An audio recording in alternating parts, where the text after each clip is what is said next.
चलो स्टार्ट करते हैं हम लोग। Experimental verification of Ohm's law.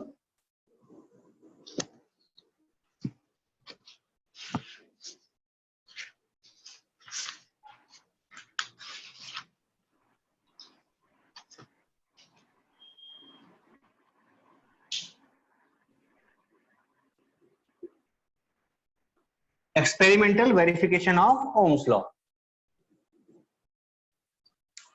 हमको ये देखना है कि ये law V equals to IR आया कैसे, क्या कर रहा था ओम। ठीक है, तो ओम ने क्या किया था बेटा, एक सर्किट बनाया था। देखते हैं, कुछ ऐसा सर्किट था।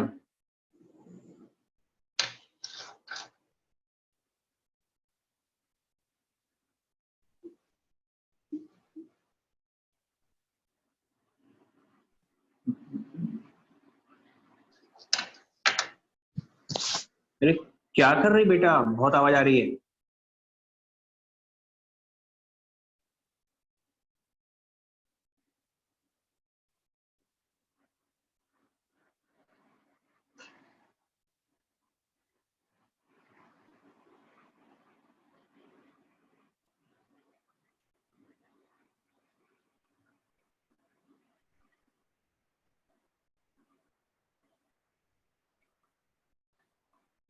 देखो तो इस सर्किट समझ में आ रहा है।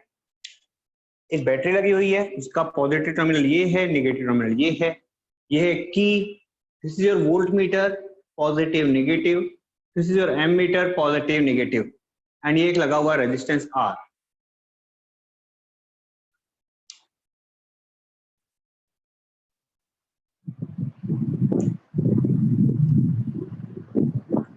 इसमें कोई दिक्कत नहीं है ना। अभी डायग्राम मत बनाना, अभी पहले मैं समझा दूं उसके बाद बनाना, ठीक है। अभी देखो तो बेटा क्या हुआ। ऑब्वियस सी बात है, अगर ये पॉजिटिव टर्मिनल है तो करंट का डायरेक्शन क्या होगा, ये। हाँ की ना? Yes sir. Good. Yes sir. अभी देखो, सबसे पहले हमने क्या किया, एक सेल लगा के देखा। क्या किया, एक सेल लगाया। ऑब्वियस सी बात है, कुछ करंट रहा होगा और इसका सेल का कुछ पोटेंशियल डिफरेंस रहा होगा। लेट पोटेंशियल डिफरेंस कितना रहा होगा बेटा, अगर ऐसा लगाया होगा उसने तो हम लोग मान लेते हैं 1.5 रहा होगा, क्योंकि हमारे एक सेल का पोटेंशियल डिफरेंस कितना होता है, 1.5। लेट 1.5 वोल्टेज रहा होगा तो कुछ करंट निकला होगा, आई, मानते हो? Yes sir. अब इस करंट को किसने मेजर कर लिया होगा बेटा, इस एमीटर ने। Yes sir. ठीक है। हाँ, दूसरी बात, आप लोग के दिमाग में ये आ रहा होगा कि सर यहाँ पर आपने वोल्ट मीटर को ऐसा क्यों लगाया, बोलो। हाँ हाँ सर, इसको सर। ऐसा ही क्यों लगाया है? ये इसको ऐसा इसलिए लगाया है बेटा, क्योंकि वोल्ट मीटर जो होता है ना, उसका रेजिस्टेंस बहुत हाई होता है। उसका रेजिस्टेंस बहुत हाई होता है। उसको अगर डायरेक्ट लगा दूंगा ना मैं, तो ऑब्वियस सी बात है रेजिस्टेंस बढ़ा देगा वो सर्किट का। ठीक है, इसलिए इसको पैरेलल में लगाया है। ठीक है, तो ये ताकि ये side wise potential difference measure कर ले। ओके। दूसरा, एमीटर का कम होता है इसलिए इसको सीरीज में लगा दिया, मतलब सीधा लगा दिया ना। अब पोटेंशियल डिफरेंस मेजर करने वाला डिवाइस लगा हुआ है हमारे पास, वोल्ट मीटर, और करंट मेजर करने वाला डिवाइस लगा हुआ है एमीटर। ठीक है, तो इस कंडीशन में जब मेरे पास में एक ही सेल था, तब मैंने क्या देखा, कितना पोटेंशियल डिफरेंस आया और कितना करंट आया, मैंने निकाल लिया ऐसे। V एंड I, जो भी कुछ वैल्यू है इसका ग्राफ बनाते क्या हमें। ठीक है, लेट पहले सेल लगाने से मेरे पास कुछ वैल्यू आई है ना। लेट V1 वैल्यू आई और करंट की वैल्यू आ गई I1। जब मैंने एक सेल और बढ़ाया, देखो अब एक सेल और बढ़ा देता हूं, क्या लगता है बेटा क्या होगा नुपुर, क्या लग रहा है, क्या हुआ होगा अगर मैं एक सेल और बढ़ा देता हूं तो 1.5 वोल्ट की जगह क्या आ जाएगा, ये 1.5 वोल्ट है ना। तो यस V1 V2 भी कैसा बन रहा है, लीनियरली बढ़ रहा है ना। लीनियरली बढ़ रहा है। यस, तो यहाँ पे एक नई वैल्यू आई होगी करंट की, I2। Yes sir. फिर तीसरा सेल लगा दो यहाँ पर आप, प्लस 1.5. प्लस 1.5. यहां पर एक तीसरी वैल्यू आ गई V3 और I3. ठीक है, जब इन वैल्यूज को लेकर हमने ग्राफ प्लॉट किया, ठीक है, जब इन वैल्यूज को लेकर हमने ग्राफ प्लॉट किया तो हमें ग्राफ कुछ ऐसा मिला बेटा. यहां पर एक्स एक्सिस की तरफ था आपका पोटेंशियल डिफरेंस V और एक्स एक्सिस की तरफ था आपका करंट I. ठीक है, ये ग्राफ क्या दिखा रहा है बेटा? एक यूनिफॉर्म लाइन दिखा रहा है, इंक्लाइन लाइन दिखा रहा है ना? Yes sir. हाँ, एक इंक्लाइन लाइन हमेशा किसकी वैल्यू देता है बेटा? एक कांस्टेंट वैल्यू देता है. ये ग्राफ आता है आपका कांस्टेंट के लिए. ठीक है, और ये कांस्टेंट क्या था? और ये कांस्टेंट क्या था? V बाय I था. कभी भी किसी ग्राफ को जब हम लोग दिखाते हैं, जब भी कोई भी ग्राफ हम लोग दिखाते हैं तो उसका स्लोप निकलता है. आप लोग स्लोप के बारे में कुछ जानते हो क्या बेटा? No sir. नहीं जानते? ठीक है, देखो बेटा, स्लोप जैसे कि ये ग्राफ है, ठीक है, ये ग्राफ है. ये ग्राफ कितना झुका हुआ होगा हॉरिजॉन्टल एक्सिस से या फिर कहूं कि वर्टिकल एक्सिस से? ये कौन दिखाता है? स्लोप दिखाता है. कौन दिखाता है? स्लोप दिखाता है. स्लोप क्या होता है? स्लोप एक एंगल होता है जो कि हॉरिजॉन्टल एक्सिस के साथ बनता है. ठीक है, क्या बोला बेटा मैंने? स्लोप क्या बता रहा है? ये जो लाइन है ये वर्टिकल एक्सिस के साथ या फिर कहूं कि हॉरिजॉन्टल एक्सिस के साथ में कितना झुकी हुई है. ठीक है, कितने एंगल पे है, ये क्या होता है बेटा? स्लोप. ये क्या होता है? स्लोप. ठीक है, ये स्लोप डिसाइड करता है कि आपका ग्राफ कैसा बनेगा. ठीक है, यस सर. अभी समझ गए ना? ना यहां पर जो स्लोप है, स्लोप की वैल्यू कैसे लोगे बेटा? देखो तो, we know that V is equals to क्या होता है? IR. so that V is equals V by I is equals to क्या आ गया? R. हमको पता है R है क्या एक्चुअली में? कांस्टेंट है ना? कांस्टेंट. और क्या है? कांस्टेंट है. तो इसका मतलब ये हुआ कि for any given circuit V और I एक दूसरे के रिस्पेक्ट में ही बढ़ते रहेंगे. जितना V बढ़ेगा उतना ही I बढ़ेगा, तभी तो R कांस्टेंट होगा. नहीं समझिए तो समझो. अगर V की वैल्यू आपने 2 कर दी और I की वैल्यू कितनी है? 1. ठीक है, पहले केस में जब V बढ़ेगा V कितना हो जाएगा बेटा? 4. तो I कितना होगा? I 2 होगा ना. और जब V की वैल्यू क्या हो जाएगी? 6. तो I की वैल्यू क्या हो जाएगी? 3. क्योंकि हमको इनका रेशियो क्या बना के रखना है? 2. नहीं समझे?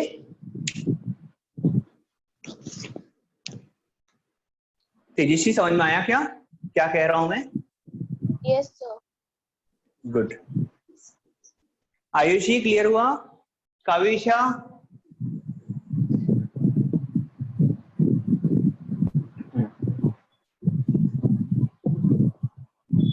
कहाँ है मेरे टाइपर लोग? हाँ, गुड. अभी देखो, इसका स्लोप क्या है बेटा हमारा? R. इसका स्लोप क्या आ गया? R. Good. V by I. इसका मतलब अगर आपको मैं दो ग्राफ दे देता हूं V और I के बीच में, देखो, चलो पहले आप इतना लिख लो, फिर मैं बताता हूं आगे. अभी समझ में आ गया ना एक्सपेरिमेंटल वेरिफिकेशन कैसे हुआ था? Yes sir. गुड. इतना बनाओ 3 ग्राफ और आपको अपने वर्ड्स में जो भी इसमें लिखना है कमेंट करना है, आप कर सकते हो. ठीक है, 1 बाय 1 वो बैटरी या फिर सेल बढ़ाता रहा और उसके साथ में करंट की वैल्यू भी साइमल्टेनियसली बढ़ते रही. और जो रेशियो आया V बाय I का वो हमेशा क्या था? कांस्टेंट था. और वो कांस्टेंट क्या था? R.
Sir done.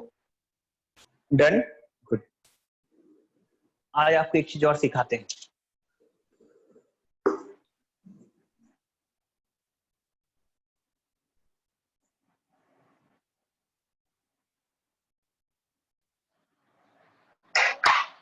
देखो कुछ क्वेश्चंस ऐसे भी आते हैं बेटा। देखो ये है एक ग्राफ, किस किस के बीच में, पोटेंशियल डिफरेंस और करंट के बीच में। ये वैल्यू है 0। ठीक है, आपको दो ग्राफ दे देगा।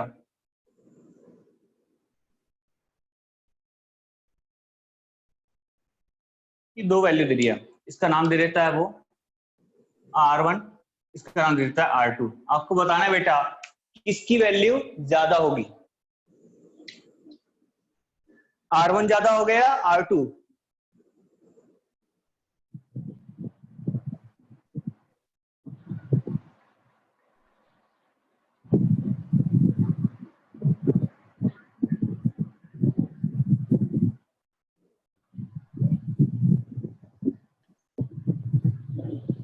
इस टाइप के क्वेश्चंस के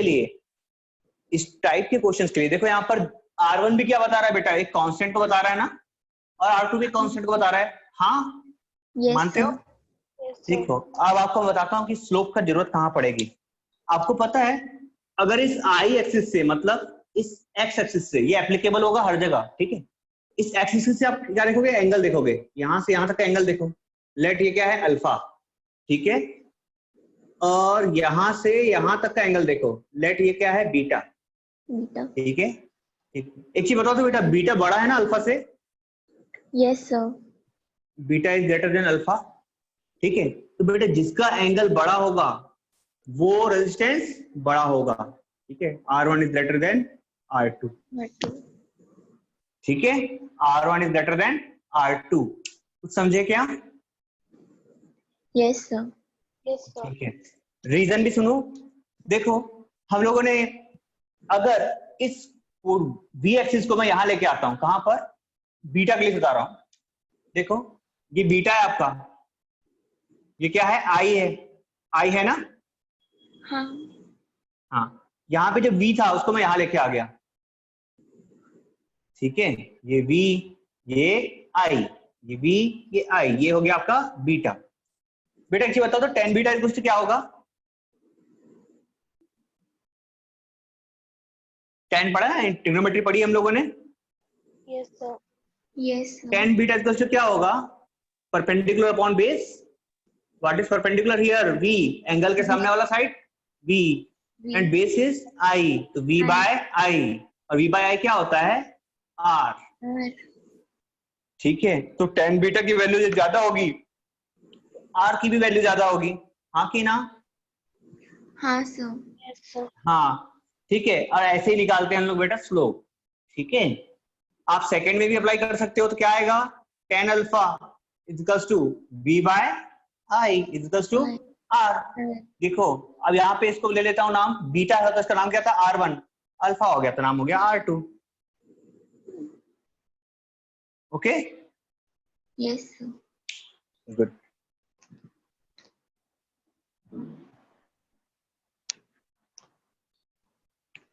ये आपका यूनिफॉर्म वेलोसिटी निकालने में भी काम आएगा आपको। ओनली एंगल देखना, जो एंगल बड़ा होगा उससे रिलेटेड वेलोसिटी बड़ी होगी, ज्यादा होगी। आपको एक्सेलरेशन निकालने में काम आएगा, ठीक है। और सारे कांस्टेंट ग्राफ्स जिसमें एक लाइन, दो लाइन दे देता है बस, और एंगल के भरोसे पूछता है कि कौन सी वेलोसिटी या फिर कौन सी क्वांटिटी ज्यादा होगी या बड़ी होगी, आप उसको सॉल्व कर सकते हो, ठीक है।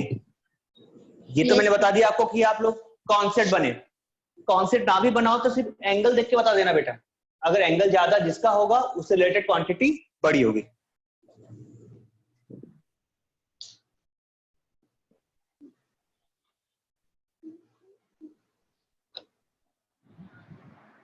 डन। गुड, डन ना? चलो अगला देखते हैं बेटा हम लोग, factors affecting resistance of the conductor.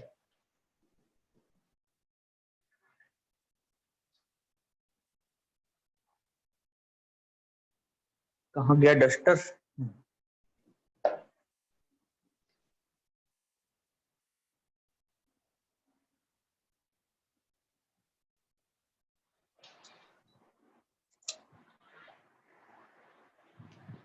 देखो तो फैक्टर्स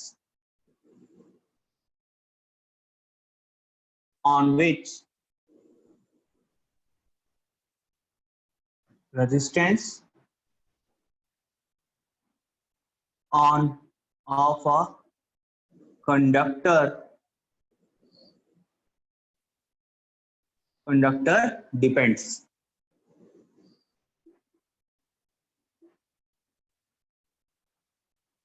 एक चीज बताओ, रेजिस्टेंस का कॉन्सेप्ट क्लियर हो गया था ना, कल पढ़ा दिया होगा मैंने, मतलब सैटरडे को।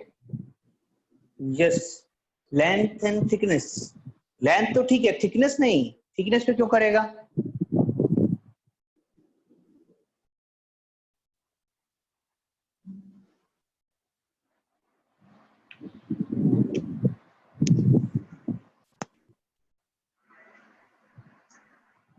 चलो स्टार्ट करें। कौन से फैक्टर्स हैं जिस पर रेजिस्टेंस आपके कंडक्टर का डिपेंड करेगा? सो फर्स्ट वन, पहला, length of the conductor. Length of the conductor. एक तो बताओ, एक चीज बताओ तो बेटा, आपको थिकनेस नहीं, हाँ, लेंथ ऑफ द कंडक्टर में सोचो बेटा, एक लंबा रास्ता है। मैं अगर आपको बोलता हूँ वॉक करने के लिए, तो अपने आप पे सोचो कि अगर मैं आपको बोलता हूँ बेटा कि 10 मीटर वॉक करो, आप इजीली कर लोगे, हाँ कि ना? कर लोगे ना? Yes sir. 10 मीटर। अब मैं बोलता हूँ कि बेटा 1 किलोमीटर कर लो, आप कर लोगे? Yes sir. कर लोगे? हाँ, तुम यंग लोग कर लोगे। मैं बोलूंगा बेटा 5 किलोमीटर, कर लोगे? अब एक चीज बताओ, अगर मैं कहता हूँ 10 किलोमीटर चल लो, आप कर लोगे क्या? बोला सर कर तो लेंगे, लेकिन दिक्कत होगी ना? हाँ सर। इसका मतलब ये है बेटा, किसी भी क्वांटिटी को अगर ज्यादा लेंथ प्रोवाइड करोगे चलने के लिए तो दिक्कत होगी ना। बस यही बात थी करंट के साथ में भी, या फिर कहूं कि रेजिस्टेंस के साथ में भी। करंट को अगर मैं ज्यादा लंबा पाथ दूंगा तो उसको भी क्या होगी? दिक्कत होगी। हाँ, करंट को ज्यादा लंबा पाथ दे रहे हैं तो उसको दिक्कत होगी। और रेजिस्टेंस क्या करता है बेटा? रेजिस्टेंस क्या करता है? करंट को ही तो अपोज करता है ना। इट मींस, ठीक है, तो लेंथ ऑफ द कंडक्टर क्या होगा? Length of conductor L is direct proportional with resistance. मैं तो उल्टा लिख देता हूं, R is directly proportional with length of the conductor. R is directly proportional with length of the conductor. इसमें कोई डाउट नहीं है ना? जितनी लेंथ बढ़ेगी उतना रेजिस्टेंस बढ़ेगा, ठीक है? जितनी लेंथ बढ़ेगी उतना रेजिस्टेंस बढ़ेगा, ठीक है? क्रॉस सेक्शन बिल्कुल ठीक है। टेम्परेचर भी होगा? हाँ होगा ना, अभी रुको ना, सब पे जाएंगे एक एक करके। ओहो, वेरी गुड। काविशा को पूरा पुराना याद है, वाह। नुपुर को भी याद होगा। Yes sir. Second, good. पहला लेंथ ऑफ द कंडक्टर, तो लेंथ आ गई। दूसरा क्या होगा? Cross sectional area. Yes, cross sectional area of the conductor. एक बार सुनो, क्रॉस सेक्शनल एरिया को हम लोग दिखाते हैं बेटा कैपिटल ए से। किससे दिखाते हैं? कैपिटल ए से।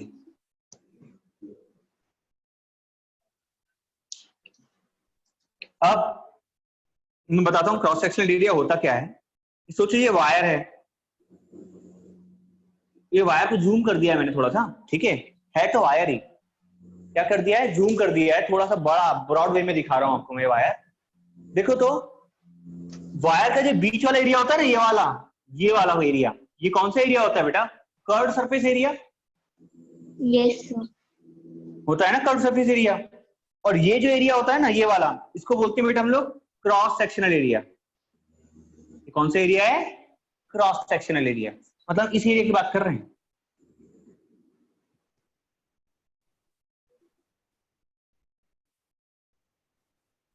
ये है आपका क्रॉस सेक्शनल एरिया।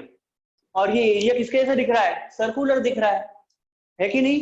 कैसे दिख रहा है? सर्कुलर दिख रहा है। Yes sir.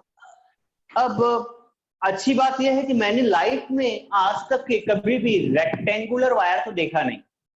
इसका मतलब आपको जो वायर मिलने वाले हैं वो अधिकतर कैसे होंगे? सर्कुलर होंगे। सर्कुलर। आपने सर्कुलर वायर ही देखे हो ना? और कुछ देखा है? No sir. No sir. है ना? गुड। तो जो एरिया मिलने वाला है वो अधिकतर कैसा होगा बेटा? सर्कुलर।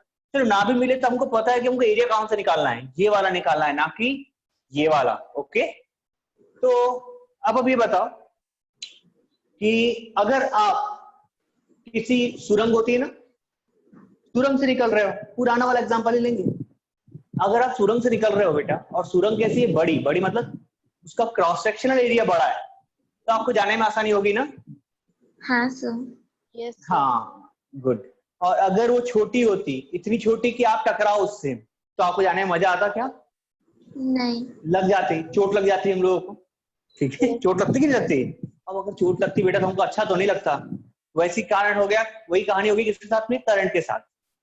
अगर क्रॉस सेक्शनल एरिया ज्यादा होगा तो करंट ज्यादा होगा, इट मींस रेजिस्टेंस कम होगा। कम होगा। गुड। इट मींस रेजिस्टेंस क्या होगा बेटा? इनवर्सली प्रोपोर्शनल होगा क्रॉस सेक्शनल एरिया से। Resistance is inversely proportional with cross sectional area. ठीक? Yes sir. Yes sir. हाँ, अब अगर मैं इन दोनों सेंटेंस को मिला के बोलूं तो मैं एक साथ क्या बोलूंगा बेटा इसको? Resistance is directly proportional with length and inversely proportional with area. Area. ठीक है, चलो इतना लिख लो तो फटाफट, तो मैं ऊपर का मिटाऊंगा।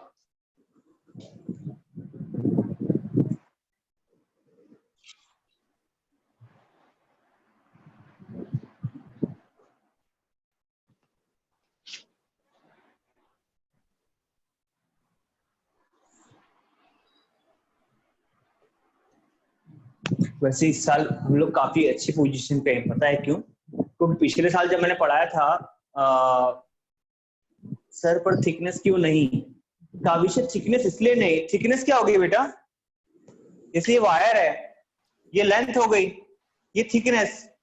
थिकनेस को ऐसे लूं कि ऐसे लूं? इसलिए मैंने डायरेक्ट ले लिया एरिया। इसलिए मैंने क्या ले लिया? Direct area. तुम जो बोल रहे हो वो एरिया में ही आएगा ना? एक्चुअली आप बात कर रहे हो डायमीटर की।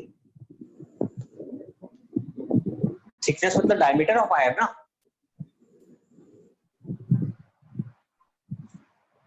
समझी कि नहीं? हाँ, गुड। पिछले साल ना मुझे 9th भी पढ़ाना पड़ा था बच्चों को, 10th क्लास के बच्चों को 9th भी पढ़ाया था साथों साथ। ठीक है, तो इस साल भी हम लोग कुछ कुछ पोर्शन रिपीट करेंगे जो हमको हो सकता है कि भूले हुए लगे। बाकी सारे पोर्शन तो 10th के ही पढ़ेंगे पहले।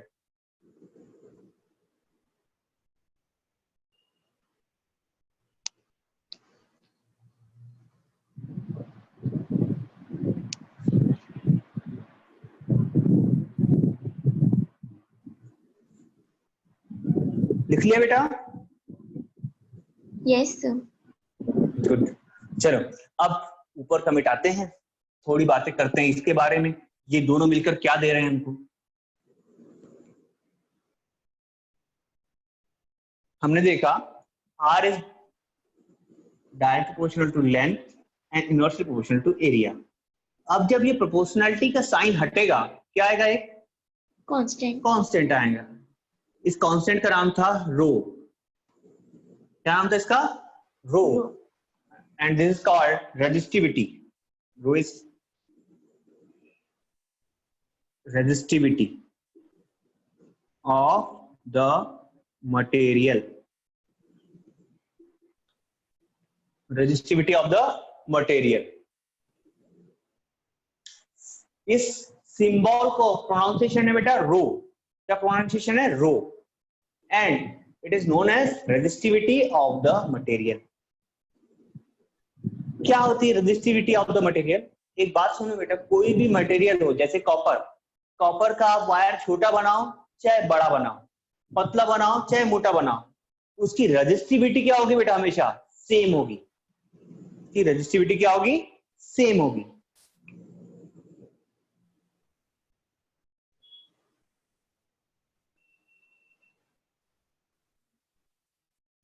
इसका एक और नाम है स्पेसिफिक रेजिस्टेंस।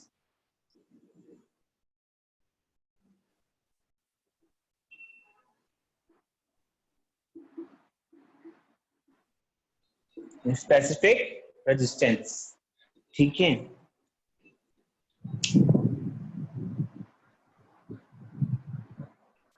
अब ऐसा यूनिट की बारी आ रही है। ऐसा यूनिट कैसे निकालेंगे बेटा इसकी? देखो तो क्या होगा, रो इक्वल्स टू क्या आएगा? R into A by L, है ना। What is the unit of R? It is ohm. एक unit metre square and length unit metre. तो क्या बचा बेटा? ओम मीटर, है ना। ओम मीटर बचा। सो ऐसा unit of resistivity equals to हो जाएगा ओम मीटर। क्या आ गया? ओम मीटर।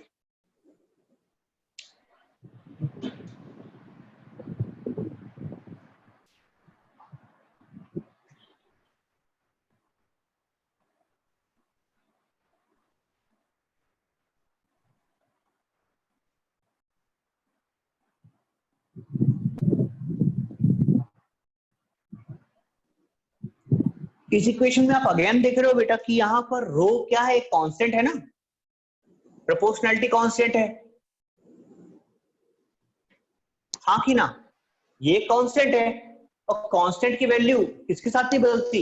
लेंथ और एरिया के साथ नहीं बदलेगी, नहीं बदलती। ठीक है, नहीं बदलती।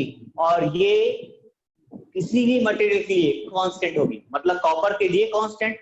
जब भी सेम मटेरियल ऑफ कंस्ट्रक्शन होगा तब ये वैल्यू क्या होगी? कांस्टेंट होगी, ठीक है। एक मटेरियल के लिए एक जैसी, ठीक, एक मटेरियल के लिए एक जैसी।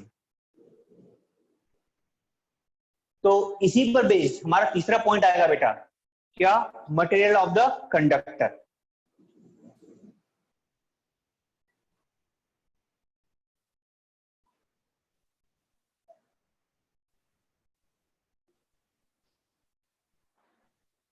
रेजिस्टिविटी का फॉर्मूला वो लिखवाना है क्या? डिफाइन करना है।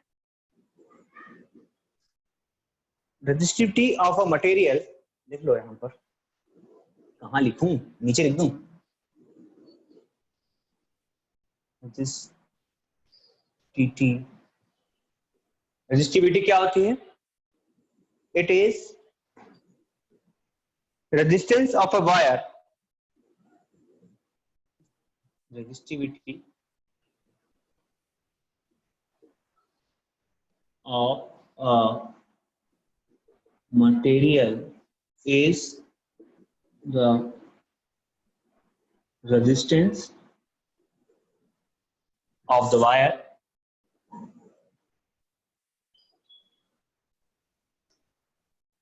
it is the resistance of a wire made of that material,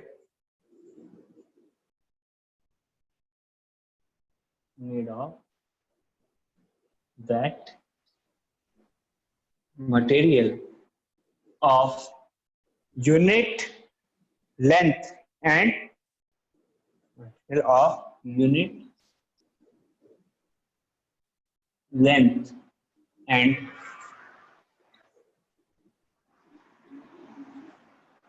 unit length and unit area of cross section.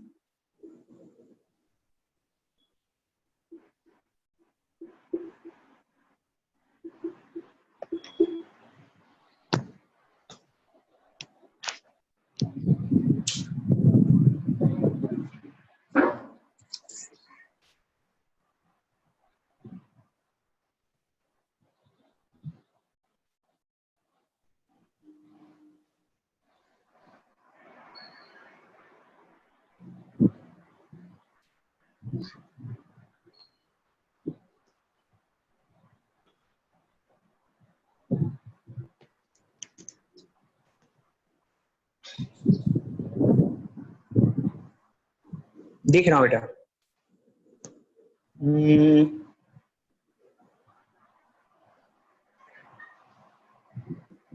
Okay, a measure of resisting power of a specified material to the flow of an electric current.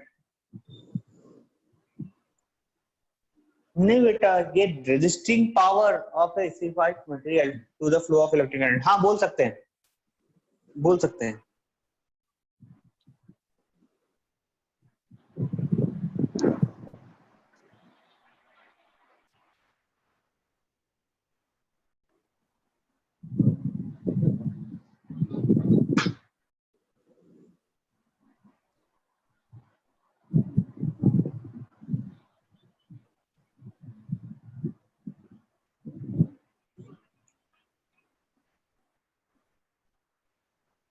बेटा हो जाए तो बताना मुझे, okay?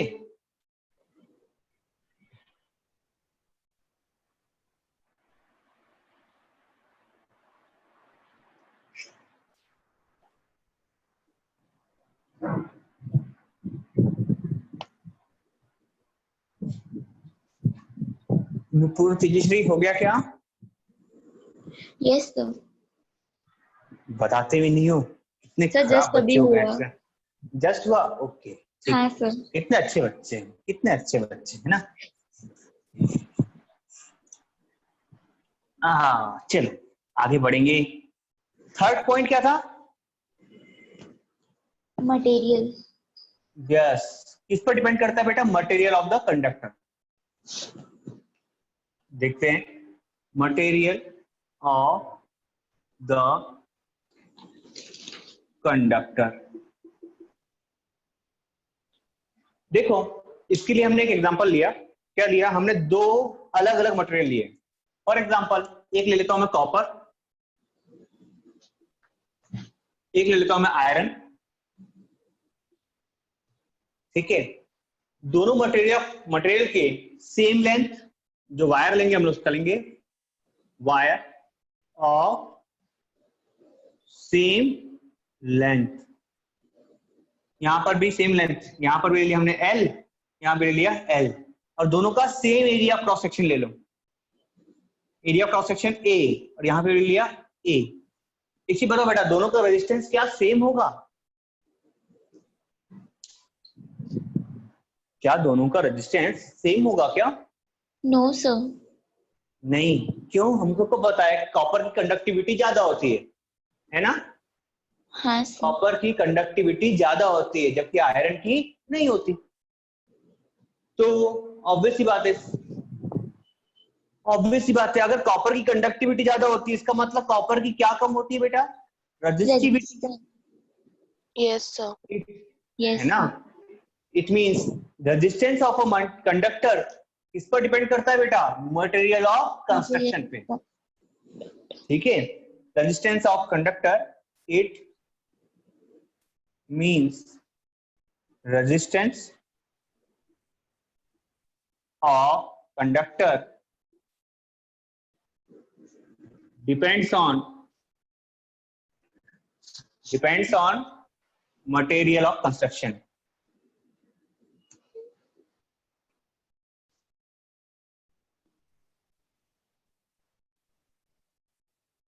Material of construction. ठीक है, and हमको एक और चीज पता चली क्या? कंडक्टिविटी और रेजिस्टिविटी। क्या पता चला बेटा? कंडक्टिविटी और रेजिस्टिविटी मतलब कंडक्टिविटी ज्यादा होती है तो क्या कम होता है बेटा? रेजिस्टिविटी। बिल्कुल ठीक, इसका मतलब ये दोनों क्या होंगे? एक दूसरे के इनवर्सली प्रोपोर्शनल होंगे।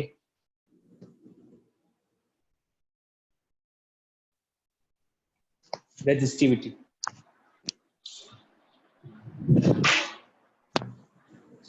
अच्छा कंडक्टर है तो उसकी रेजिस्टिविटी कम होगी, बुरा कंडक्टर या फिर इंसुलेटर है तो उसकी रेजिस्टिविटी ज्यादा होगी।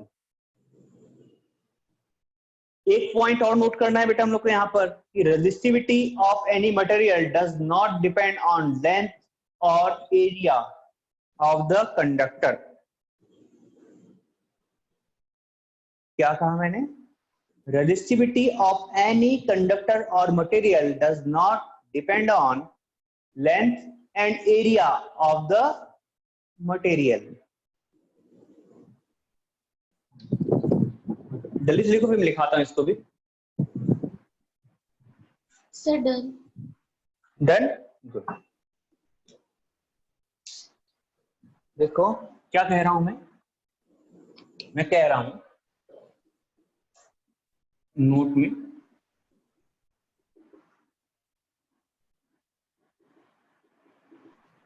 resistivity of the material does not depend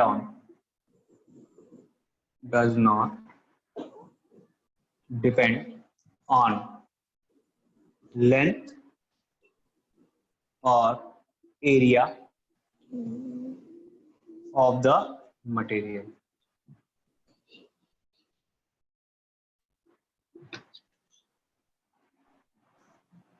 The substance.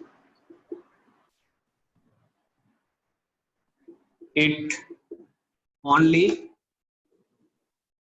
depends on material of construction.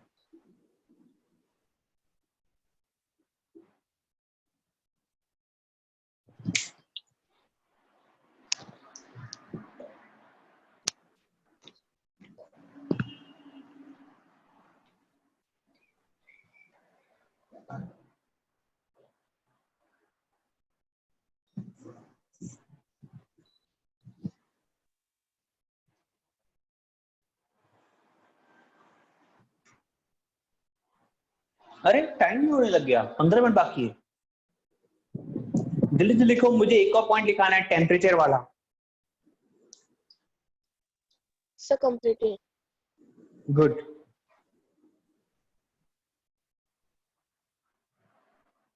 देखो हमने ओम्स लॉ में शुरुआत में एक बात लिखी थी क्या, कि पोटेंशियल डिफरेंस और इलेक्ट्रिक करंट एक दूसरे के डायरेक्टली प्रोपोर्शनल होंगे. बस क्या नहीं होना चाहिए, temperature and other physical condition को चेंज नहीं होना चाहिए. ठीक है, तो हम जहां ये बात समझ सकते हैं कि बेटा टेम्परेचर का भी कुछ इफेक्ट होगा. देखो मैं बताता हूँ क्या होगा. 4 पॉइंट है आपका टेम्परेचर.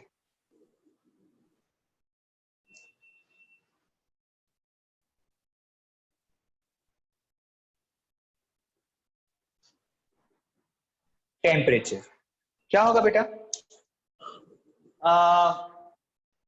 आप लोगों को, चलो ठीक है पहले मैं लिखाता हूं फिर समझ में आएगा आपको. With rise in temperature the resistance of metals increases. पहला पॉइंट क्या आएगा, with rise in temperature resistance of metals increases.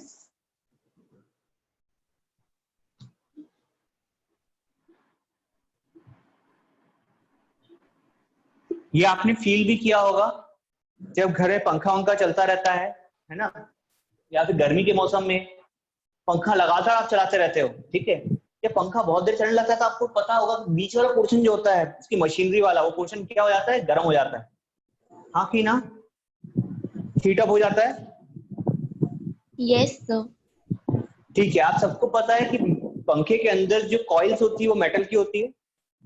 हाँ. पता कहते हैं ना. हाँ, कौन सा मेटल होता है बेटा, या तो एल्यूमिनियम होगा या तो कॉपर होगा. Okay. Yes, sir. But heat up होने के कारण अब इनका रेजिस्टेंस बढ़ने लगता है, सो दैट पंखे की जो स्पीड होना चाहिए वो उतनी नहीं मिलती बल्कि कम मिलती है. ठीक है, आपको लगे तो अभी क्लास के बाद में क्या करना, पंखे को बंद कर देना, जिसमें आप जिस भी कमरे में बैठे उस पंखे को बंद करना. जब वो थोड़ी देर ठंडा हो जाए उसका चालू करना, देखना आपको उसकी हवा ज्यादा लगेगी शुरुआत में, और जैसे जैसे वो चलता जाएगा आपको हवा थोड़ी थोड़ी धीरे धीरे कम होने लगती है. आप फील कर सकते हो इस चीज को. ठीक है, तो with rise in temperature resistance of metals increases. ठीक है, इट मींस मैं कह सकता हूं, सेकंड बात क्या है बेटा, and decrease with and resistance decrease with decrease in temperature कह सकते हैं क्या? मतलब रेजिस्टेंस जो है आपका वो टेम्परेचर का कैसा है बेटा? डायरेक्टली प्रोपोर्शनल है। Directly proportional. Yes, sir. Yes, resistance is directly proportional with क्या होगा? Temperature. टेम्परेचर। ठीक है, resistance is directly proportional with temperature. Resistance बढ़ेगा अगर टेम्परेचर बढ़ेगा, रेजिस्टेंस घटेगा अगर टेम्परेचर घटेगा। तो ओके, ठीक बेटा। रेजिस्टिविटी पे भी सेम इफेक्ट होता है, ठीक है, रेजिस्टिविटी पर भी सेम इफेक्ट होता है। रेजिस्टिविटी भी टेम्परेचर के साथ में घटती और बढ़ती है, ठीक है ना। दूसरा पॉइंट किस लिए लिखेंगे बेटा हम लोग? सम अलॉयज के लिए।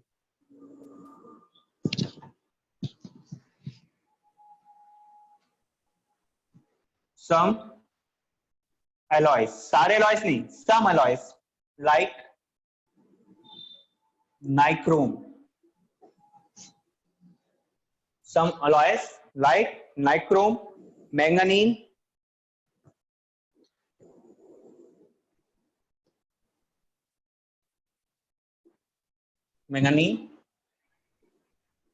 मैग्नानीन है, मैग्नानीन whose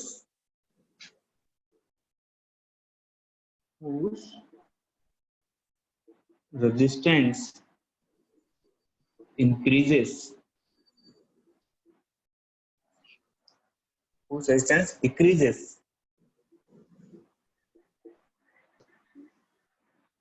with increase in temperature.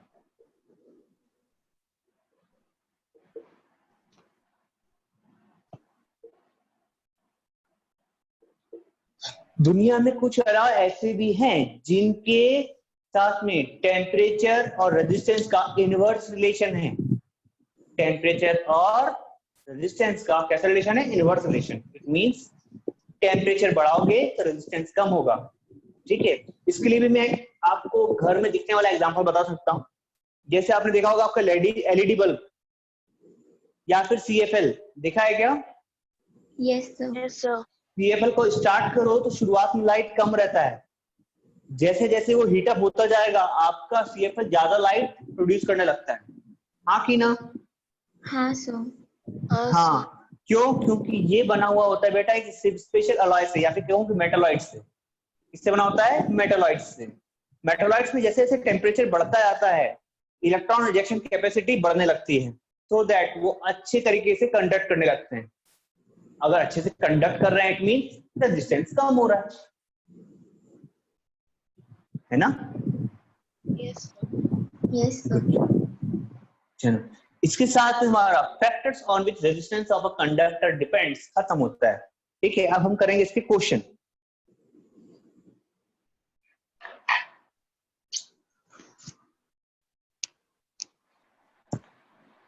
Sir, done. Good.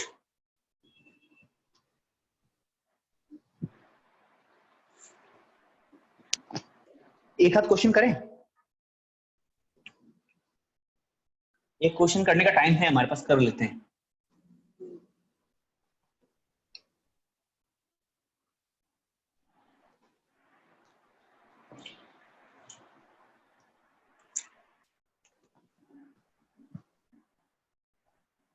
How much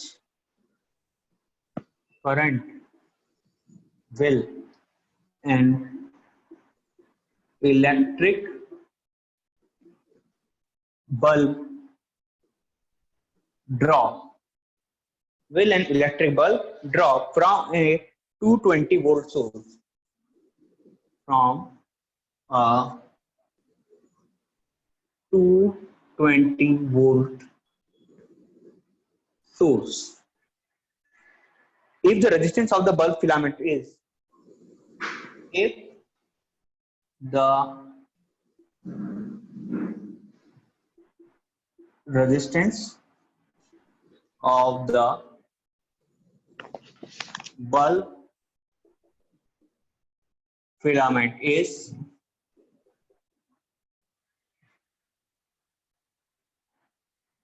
1200 ohm.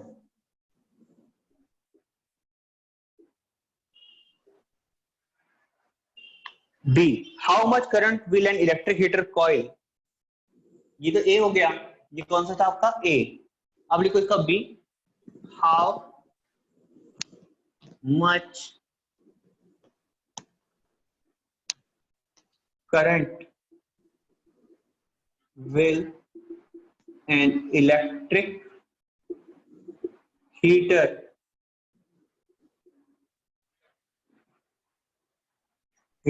coil draw?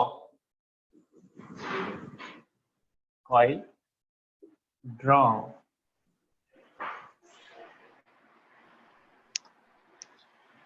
From a 220 volt source, from a 220 volt source, if the resistance of the heater coil is, if the resistance of the heater coil is 100 ohm. बनेगा क्या बेटा? Sir first का answer send किए, सही है क्या? भेजो भेजो, मैं देखता हूँ.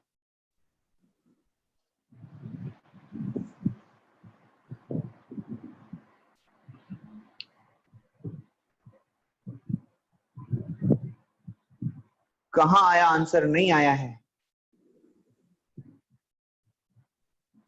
सर सेंड किए, फिर से सेंड करते हैं. रुक गया होगा रास्ते में कहीं. तेरा एड्रेस देखो, भटक तो नहीं किया मैसेज?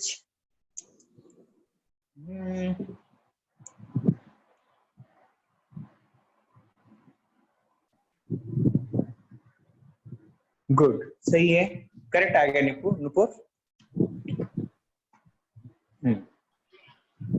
और किसका आ रहा है? काविशा.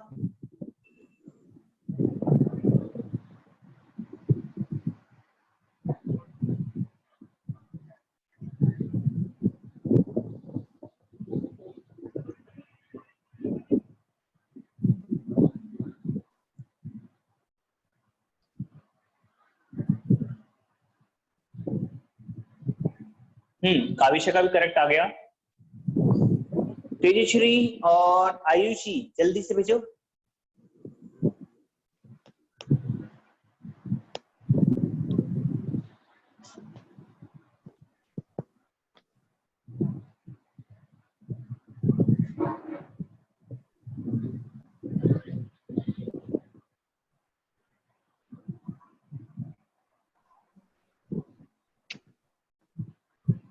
सर सेकंड का भी आंसर दीजिए.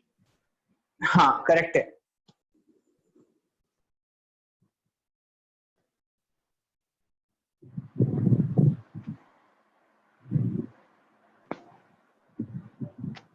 तेजस्वी बन रहा है ना? हाँ करेक्ट. काविशा सेकंड भी करेक्ट है.